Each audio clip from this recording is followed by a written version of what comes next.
갈라디아서 3장 26절부터 29절까지입니다. 너희가 다 믿음으로 말미암아 그리스도 예수 안에서 하나님의 아들이 되었으니 누구든지 그리스도와 합하기 위하여 세례를 받은 자는 그리스도로 옷 입었느니라. 너희는 유대인이나 헬라인이나 종이나 자유인이나 남자나 여자나 다 그리스도 예수 안에서 하나이니라. 너희가 그리스도의 것이면 곧 아브라함의 자손이요 약속대로 유업을 이을 자니라. 이것은 하나님의 말씀입니다. 유대인들은 하나님께 선택받은 선민이라는 자부심이 대단합니다. 유대인들은 자기 몸에 할례 표식이 있습니다. 그들은 태어난 지 8일 만에 할례를 받습니다. 할례 받지 못한 민족은 구원이 없습니다. 그래서 유대인들은 이 할례 받지 못한 이방인들을 개처럼 취급했습니다.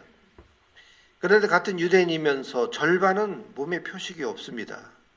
할례는 남자들만의 전유물입니다. 여자는 할례에서 소외되어 있습니다. 그러나 사실 여자에게 할례란 끔찍한 형벌입니다. 다행히 하나님은 남자만 할례를 받게끔 하셨습니다. 아직도 여성 할례를 행하는 나라들이 있습니다. 여성 존중이 아니라 인권을 짓밟고 학대하는 비열한 목적이 있습니다. 유대인이 할례로 여성을 얕잡아보는 풍토가 있었습니다. 여성을 사람 취급하지 않았습니다.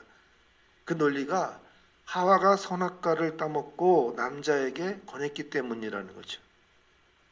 여자가 혼자 죽기 싫으니까 남자에게 함정에 빠지게, 남자도 같이 함정에 빠지게 했어요. 탈무드에 보면 랍비들이 이 문제로 토론하다가 세 가지의 견해를 정리를 했는데, 첫째가 여자가 흔한 나무라고 남자를 속여서 먹였다. 두 번째는 여자가 자기는 곧 죽을 거라고 펑펑 우니까 동병상련을 느끼게 해가지고 남자가 같이 죽겠다고 해서 먹었을 것이다. 그 남자 참 의리가 있죠. 세 번째는 남자를 발로 때리고 제 앞에서 강제로 먹였다. 이 세 번째 일은 랍비들도 이야기하면서 웃는다 그래요. 자기들도. 오랫동안 유대인 남자들은 여자를 차별해 왔습니다. 여자는 남자를 위해서 헌신하도록 교육했습니다. 집안일을 도맡고 아이를 키우는 데만 전념하도록 했습니다. 여자를 소유물 취급을 했습니다. 한편 노예 제도를 지극히 당연히 여겼습니다. 전쟁 포로를 죽이지 않고 노동력으로 썼습니다. 노예를 짐승처럼 부려먹는 아주 효율적인 제도였습니다. 냉정하게 부려먹으려니 사람으로 여기면 안 되었죠. 그래서 노예가 가장 비참하게 학대를 당했고, 두 번째는 이방인, 그 다음엔 여자 순으로 차별했습니다. 본문의 28절 말씀은 이 차별을 뒤집고 예수 안에서 누구나 하나라고 선포하고 있습니다. 예수님이 십자가를 지시고 돌아가셨습니다. 예수님의 죽음의 의미를 되새겨보니 이것은 인류를 구원하려는 바로 복음이었습니다. 사도들은 예수님의 부활과 십자가 죽음 이야기로 구원의 메시지를 전했습니다. 예수님이 지상 명령대로 복음이 예루살렘에서 온 유대를 넘어 사마리아까지 전해졌습니다. 사마리아까지 전해진 것은 받아들일 수 있었습니다. 사마리아 사람들이 혼혈이라고 차별해 왔지만 유대인과 피가 섞인 것은 부인하지 못합니다. 그래서 하나님이 사마리아 사람까지는 구원시키시는구나, 이렇게 생각할 수 있었어요. 하지만 복음의 영역이 더 뻗어나갔습니다. 스데반이 순교하면서 예루살렘에 있던 헬라파 유대인들이 수리아 안디옥으로 다 옮겨갔습니다. 거기서 다시 뭉쳤습니다. 그곳에서 바울과 바나바를 선교사로 파송했습니다. 바울은 이방 지역을 다니며 복음을 전했습니다. 역시 이방인들도 성령 받고 회개하고 세례를 받았습니다. 이제 복음은 들불처럼 퍼져나가 전 세계로 뻗어나갔습니다. 유대인들은 자기들만의 전유물인 하나님 나라 백성이란 타이틀에 금이 간 것에 충격을 받았습니다. 그래도 하나님의 뜻이 너무나 분명했기 때문에 이 일을 받아들일 수밖에 없었죠. 땅끝까지 만민에게 복음을 전하라고 하신 예수님의 명령이 어떤 의미인지 그제서야 깨닫게 된 것입니다. 하지만 이방인들이 예수님을 믿었다고 그냥 구원받는다고 인정할 수는 없었습니다. 그렇게 구원이 허술하게 선포돼서는 안 됐습니다. 유대인들은 율법을 엄중히 지키고 있었죠. 그런데 예수를 믿는 이방인들은 너무나 자유분방했습니다. 적어도 할례를 받고 유대교로 개종하는 절차가 필요하다고 우겼습니다. 그러나 바울은 이방인들이 또 할례를 받고 유대교로 개종할 필요가 없다고 생각했습니다. 그런 절차는 오히려 십자가를 통한 구원을 회방하는 일입니다. 쓸데없는 절차입니다. 더구나 유대인들도 제대로 지키지 못하는 이 율법의 짐을 또 이방인들에게 지운다는 것은 무리였습니다. 이 문제로 충돌이 일어났습니다. 그래서 긴급하게 예루살렘 총회가 소집되었습니다. 이방인들은 예수님을 믿게 되면 그 율법을 어디까지 적용시킬 것인가 하는 것이 이제 논점이었죠. 사도들과 바울이 그 총회에 참석했습니다. 바울은 이방 지역에서 복음을 전한 장본인이고 대표자입니다. 다행히 협의가 잘 됐습니다.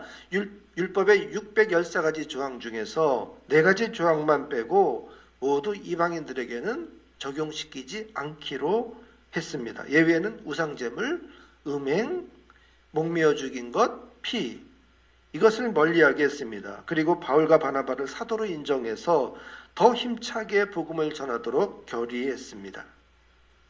예루살렘 총회의 결의는 예상 밖으로 파격적이었습니다. 사도들은 아주 과감하게 율법의 기득권을 포기했습니다. 물론 할례도 더는 이방인에게 요구하지 않기로 했습니다. 유대인들은 오랜 전통으로 이 율법을 지키고 살아왔기 때문에 쉽게 율법을 버릴 수는 없었습니다. 그러나 이방인들에게 개종을 요구하거나 이 율법을 강요하거나 하지 않기로 결단한 거죠. 사실 유대인들은 예수님을 믿는다고 믿은 후에는 이 율법으로부터 자기들도 자유로워져야 됩니다. 그러나 거기까지는 시간이 필요했습니다. 이 예루살렘 총회 결의는 바울에게 날개를 달아주었습니다. 바울은 자신감을 얻어서 더 강하게 율법으로부터의 자유를 강조했습니다. 여기에 보태서 인권에 대한 차별 문제까지 다루게 되었습니다. 복음의 정신을 깨닫고 보니까 하나님이 이 모든 인간을 평등하게 대하신다는 걸 알게 된 거죠. 그래서 노예, 이방인, 여자, 아이들 이런 더는 차별하지 말아야 됩니다. 교회에서 주인과 노예를 따지고 남자와 여자를 구분하고 유대인과 이방인을 나누는 일이 생겨서는 안 된다고 가르친 것이죠. 바울이 전도할 때 유대인의 회당에서부터 시작했습니다. 먼저 디아스포라 유대인들에게 전도하고 또 그들을 통해서 그 지역의 이방인들을 전도했어요. 이 전도 전략에 큰 효과를 보았습니다. 그래서 교회에는 유대인들 또 이방인들이 서로 이렇게 자연스럽게 섞였습니다. 사람들이 모여 있다 보니까 자연스럽게 이 문화적인 충돌이 있었습니다. 먹는 문제, 옷 입는 문제, 이런 사사로운 문제 하나까지도 갈등을 하게 되었죠. 고린도전서에 보면은 그래서 수건을 쓰는 문제, 식사를 하는데 나눠 먹는 문제, 부자들끼리 도시락 싸가고 자기들끼리 먹는 이런 사소한 문제들을 다루고 있는 거죠. 본문은 기독교 인권에 대한 정신을 잘 보여줍니다. 27절을 보면 누구든지 그리스도와 합하기 위하여 세례를 받은 자는 그리스도로 옷 입었느니라. 세례를 받으면 예수님과 합해진다는 거예요. 또 세례를 받으면 그리스도로 옷을 입은 것입니다. 그 다음에 28절에도 보면 너희는 유대인이나 헬라인이나 종이나 자유인이나 남자나 여자나 다 그리스도 예수 안에서 하나이니라. 교회 다니면 누구든 차별해서는 안 됩니다. 유대인이라고 헬라인을 차별하지 말라. 자유인이라고 종을 차별하지 말라. 남자라고 여자를 차별하지 말라. 본문에 이 3가지 종류의 차별이 나오지만 사실은 모든 종류의 차별에 대한 기독교 정신입니다. 세상에는 여전히 수많은 종류의 차별이 있습니다. 역차별 문제도 있습니다. 우리는 이것을 극복해야 합니다. 오늘 우리 멋진 게 창립주일입니다. 멋진교회는 7가지 목회 원칙을 가지고 있어요. 첫째 원칙이 민주적인 행정입니다. 민주적 행정은 사람이 중심인 행정이 아니에요. 함께 의논해서 하나님의 뜻을 찾자는 뜻입니다. 그래서 나온 것이 차별하지 않고 텃세 부리지 않고 서열은 나이 순으로 명단은 가나다 순으로 하자. 이게 정해진 거예요. 가운데 보면 슬로건에 서열, 텃세, 차별을 극복한 공동체. 그게 민주적인 행정에서 나온 슬로건입니다. 그러기 위해서 임기 3년의 대표 회원을 뽑고 있습니다. 모든 결정은 회의를 통해서 해야 합니다. 이것이 멋진교회의 첫 번째 가치입니다. 그 외에도 정한 원칙들이 많죠. 지출할 때는 먼저 대표회로 꼭 합니다. 재정을 함부로 다루지 않아요. 그 다음에 무명으로 봉사하고 헌신합니다. 봉헌할 때도 이름을 쓰지 않고 무명으로 드려요. 그것은 사람에게 일 좀 했다고 자랑하지 말고 하나님이 알아주시면 된다. 그런 고백으로 하고 있는 거죠. 그 다음에 공로패, 임직패, 감사패 이런 거 주지 않습니다. 임직할 때 임직자들에게 헌금 작정은 안 합니다. 매달 성찬식을 하고 어린이들과 함께하는 간세대 예배를 드리고 있습니다. 설교는 가능한 본문에서 벗어나지 않는 강해 설교 위주로 하고 있습니다. 그 외에도 20년 넘도록 쌓여있는 자랑스러운 멋진 교회 문화가 많습니다. 또 한편 고쳐야 되고 부족한 것도 많지요. 멋진 교회 목회 원칙 7가지 한번 다 같이 외쳐봅시다. 민둥타깃 투청지. 한번 해봐요. 민주적인 행정.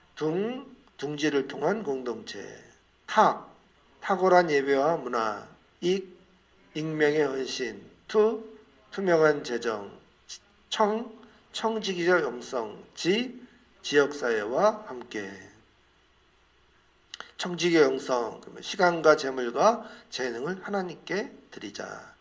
청지기는 그 관리하는 관리자잖아요. 시간을 관리하고 재물을 관리하고 재능을 관리하는 영성.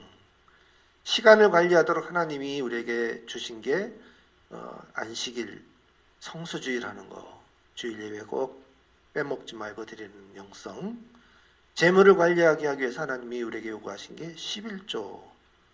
하나님께 10분의 1 드리면서 나머지 10분의 1도 하나님의 뜻에 맞추어서 소비하겠습니다. 라는 결단.